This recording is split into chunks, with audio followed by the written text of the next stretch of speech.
Virgil, a frustrating start to 2026. What's your verdict on that? Yeah, listen, I mentioned it before the game. It was always going to be a tough game, and it showed. I think we didn't create that much chance today. I think that was the frustrating part. I think we defended well. Obviously kept a clean sheet, but overall, obviously, you want to win, and we should have done better in the last part of the game.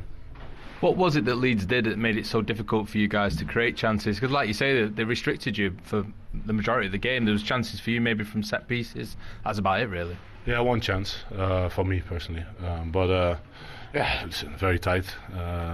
Midfield is close to the defenders. Obviously, back five. And obviously a lot of intensity that they put in the way of defending. And you have to then try and sort of be patient, but still play at the right pace, intention, switch to side. And obviously it's all easy to say these things, but when you're on the pitch it's never that easy. But it's clear that we should have done better in that sense, and but we take the point, start of the year, and there's no time to dwell on any of that. We have to recover now and travel to London on the day after tomorrow. You say the start of the year, I mean, obviously it's the halfway point of the season as well. It's been a very up and down first half for you. How are you feeling about the second half and what's ahead for this Liverpool team now?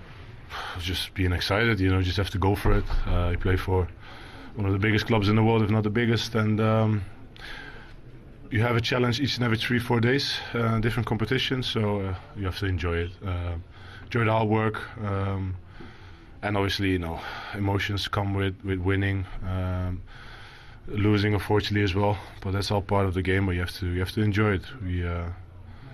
We have a very privileged position, so we have to go out there, enjoy it, and try and win each every game ahead of us. And that's what we tried today. It wasn't good enough, like I said in the last part of our game. But on to the next. Thanks, Virgil. Thank you. Cheers. Thank you. As honest as always. What was the problem in terms of creating today for Liverpool at home against Leeds, missing their key defender? Yeah. Well, sometimes it's not only tactical. Sometimes it's just it's an attitude thing, an urgency, a desire. I did think late on in the game they weren't playing wide enough. I mean, Chiesa came on and he didn't really know where he was standing. Gakpo came on, but so did Ungamoa, and they were sort of tripping over each other themselves, standing in the same position. Conor Bradley, normally an attacking threat down the right-hand side, I thought that was one of his worst games. There was just nothing really, no creativity. I said to Macca before the game, I said, I like the balance of Liverpool's team, but I don't really see many goal scorers. I don't see, normally you see a Salah and a Ekitike and an Isak and a Gakpo, and you think, yeah, there's goals amongst those. Really look at that team today. I mean, Wirtz is struggling for goals, struggling for performances. You've got a right back or a right wing back playing in place of Mo Salah at the moment. It just shows you, Macca just mentioned it to me then, people saying that Mo Salah should have been dropped or rested or whatever. Or sold or finished. Or whatever. I mean, that's them without Mo Salah. I mean, he's a difference maker. Even when he's not playing well, he can still score goals, and all is forgiven, Mo, I suppose. There's just no structure when he's not there. It's everybody just played anywhere tonight. We had 3 right backs this evening. It was Bradley, and then it was Frimpong, then it was Szoboszlai. It's like the manager's searching for ideas, and the substitutes came on and all did exactly the same thing. They weren't trying to change the angle. They weren't trying to get round the sides, round the back, and pull things back. It was just chop, chop, and it was just nothing, side to side, slow as you like. I mean, Virgil was right in him saying we didn't move the ball from side to side quick enough. At the end of the game, there was no acknowledgement that the game was coming to an end. They were just slow, back to Canate, back there. Just pumping stuff into the box at times causes a little bit of chaos, gets the crowd up. But today, it was as if, they didn't know that it was the 95th minute. It was the 96th minute. It was just all slow, and maybe we'll get there. And John Hutchison said I think in commentary, they could have been playing for 2 hours, 3 hours, 4 hours. They never, ever looked as if they were going to lay a glove on Leeds, which is incredible.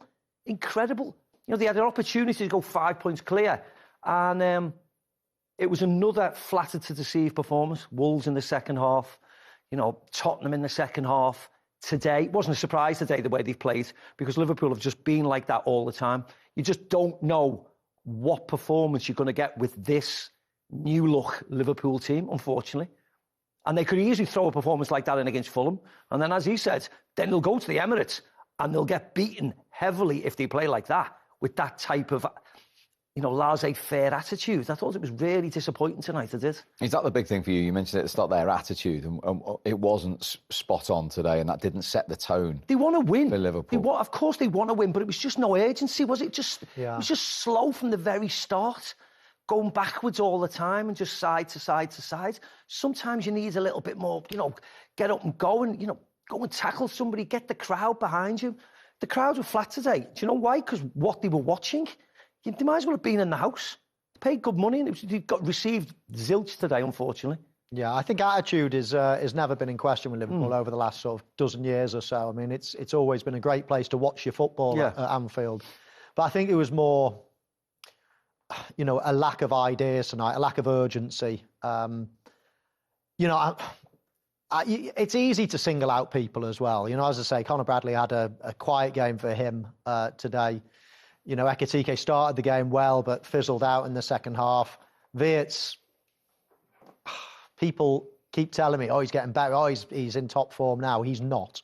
He really isn't. He's showing glimmers. It's an ongoing problem, Michael. He's showing glimmers of flashes of brilliance, which you would expect. But, I mean, he's not a left-sider for starters. That's what I'm saying. It's an ongoing problem is where to fit him in, how to get the best out of him. He's not a wide player. And for those people that come back and say, he played on the left in Germany before, he didn't.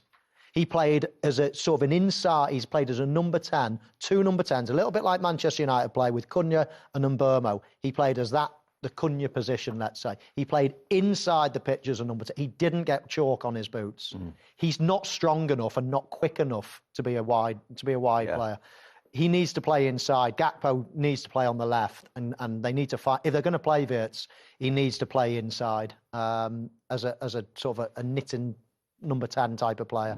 Obviously, Salah will come back on the right. And Ekitike, I mean, I love the guy. I think he's brilliant. Quiet game in the second half. Isak, obviously. Listen, it's so easy to be negative. There's so much positive. There's so many great players in that Liverpool team. It will come good in time. There's too many good players. But at the moment, I mean, that was a frustrating watch. Yeah, it was, yeah. I don't often scream when I'm bad. I was like, this is, it was so annoying watching that today. It was like banging your head against the wall, wasn't it? He just looked, I just think when Florian plays on the right or the left, they just really look unbalanced because he wants to drift centrally all the time.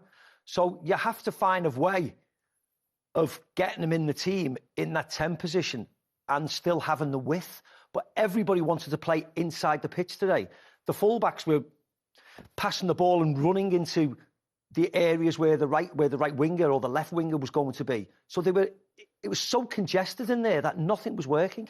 OK, frustration for Liverpool, but delight for Leeds. 6 unbeaten now in the Premier League. Anton Stack is waiting to talk to us live at Anfield. Anton, well done. How good does that feel? Another positive result on the road. Yeah, I think it's a really good start to the new year. So we take the point, of course.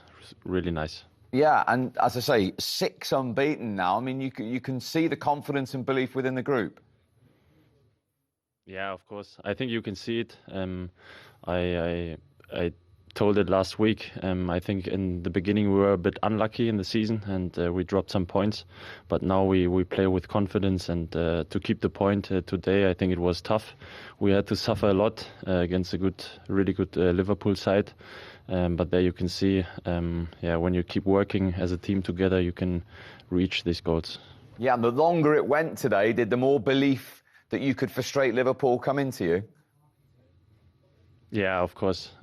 We had the feeling in the second half sometimes maybe we could have scored a goal. Of course, we had not many chances, but sometimes we had good counter-attacks. We need to improve just to play the perfect pass, and then we can create some chances, and then we can score. But today we take the draw.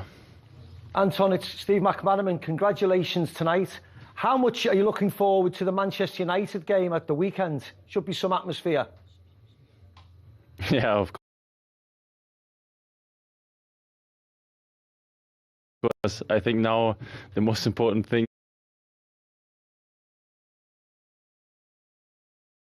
is to recover because it was a long running session today. But yeah, when we recovered, of course, it's a really big game, and we are already on fire to score against Manchester United and to win the game. Yeah, well done, Anton. It's Michael Owen here. I was just wondering, you've played against Liverpool twice now, obviously a high-scoring draw and then a 0-0 draw today. What's the secret of playing them? Because you've frustrated them both times. Yeah, maybe this is the secret just you need to be strong mentally, of course, because you know they have so good footballers. You need to suffer, and you need to, in the small periods where you have the ball, you need to be very good and on it, and to frustrate them, to frustrate the fans maybe. And this is what we got today, and so we got 2 points against Liverpool. I think it's really good. It certainly is. Anton, very well done. Thanks for joining us. Thank you. That is Anton Stack, Leeds United, delighted with their point. Let's see what the Liverpool manager thinks of theirs. Here he is, Arne Slot. Happy New Year to you. Not quite the start to the new year you would have hoped for, I'm sure. No. You would like to start off with a win, but it was difficult. I don't think we were able to play many times through their low block, but the few times we did, sometimes we didn't have enough bodies in front of the goal. And in other moments when we did create or we were close to a goal, we were a bit unfortunate. And then in the end, I thought it would have been the same as so many times this season, that we then concede a goal and we lose it with 1-0. But that was offside, and so that's why it ended up in a 0-0. What needs to happen to break through a low block that was so well regimented tonight by Leeds? I think everyone knows. It's if you look at football, and especially in the Premier League, you see two ways of unlocking it. It's hardly ever an attack over 15 to 20 passes. It's 99. It's a lot of times an individual action, which we saw today a few times Jeremy Frimpong doing. You need pace, you need to be quick, you need to dominate your 1v1 on the sides. Or, as we see a lot in the Premier League, a set piece can unlock a low block. And I don't think we were close with one set piece with Virgil, and we were a few times close with mainly Jeremy with a 1v1 pace, 1v1 action, but not enough to hurt them enough and to score a goal. There was an incident in the first half when Hugo Ekitike was through and on goal. He stayed on his feet and had a shot, and eventually it was all blocked and cleared by Leeds. But there was a big shout there for a possible penalty, and there is a thought process that goes along the lines of that had he gone down, he might have got the decision, but he tries to be honest, stay on his feet, and the decision doesn't come his way. What are your thoughts on that? I don't think it's a surprise to anyone that one of my players stays on his feet in a situation like this. I think it was West Ham away when Paqueta tried to get his second yellow card, where one of my players tried to get him out of that situation, because that is mainly who we've been this season. Of course, one or two times you can find a moment where you say, there they went to the floor when it wasn't a foul, but it's just a team who we are, and unfortunately this is not recognized a lot, because in the second half I saw players of them going down in their own box so many times, and every time the referee rewarded that with a free kick.